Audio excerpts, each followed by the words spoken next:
This is a wildlife water station that I've made. I've made 4 of them, having seen a video online by Wes Whitworth. And this is certainly not my idea, this is Wes's, and it is so brilliant I had to put it on my YouTube channel.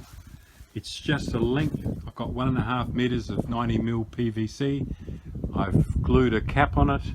I've got 2 elbows and I've sawn off so that the little animals can dip their tongue in the water and the level stays there. And I'm tying these to fence posts and trees in the Adelaide Hills so that koalas, kangaroos and other wildlife can get a drink. As Wes recommended, I put a rock there so that the lizards and other smaller beasts can dip their tongue, climb on the rock and get a drink in the hot South Australian summer. I carry the water in a 20-litre food safe container on my electric bike, walking alongside it because the hills are steep for a 65-year-old young fellow like me to get up there. And then I fill it, and I'll show you how. When I get to the station, I lift it onto the seat, and then I fill the station, and this has to be done upside down. Get some water out there. You stick the spout in there, turn it on. It takes a while. When it's full, you have to quickly invert it. Otherwise, if you don't do it quickly, the water will gush out totally, and then you wire it up to a fence post or a tree. I've got 4 of these ready to go, and I'll be keeping them full through the hot summer. And there we have it, a wildlife water station, thanks to the brilliance of Wes. And the water level stays at that level,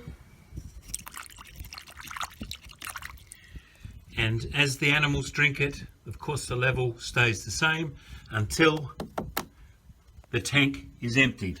If wildlife only are drinking it, then it will last a while, but of course a lot of people walking the dogs, like myself and my wife, and our dog has a drink out of the buckets that we've been filling for months. My wife takes 6 litres up every day for the koalas.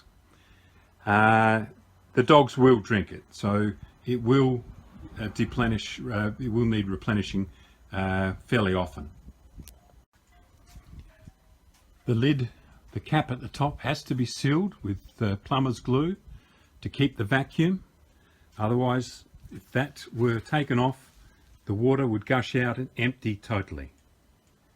This way, the vacuum keeps the water in and the level for the animals stable at the bottom.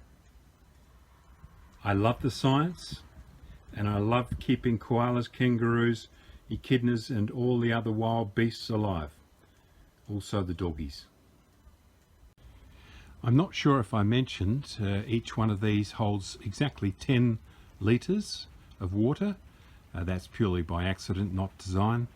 One thing I've added, as you'll see down here, is I've wrapped some chicken wire around it and pushed it in under the lip so that any skinks, lizards, tiny animals, maybe mice, although they're pests, I don't want to see them drown in there, so they can get a foothold and pull themselves out if they fall in. There's another example of the chicken wire with the rock so that any animals little ones can climb up and get a drink, and if they fall in, they can get out. There's the water can. And there's another 2. These are all going to be installed today. Here's one in the wild, filled with my trusty bike, electric bike and tank. And Every house should have some chicken wire, and any small beasts that fall in there can get out. And hopefully the koalas enjoy having a drink. Here's another one.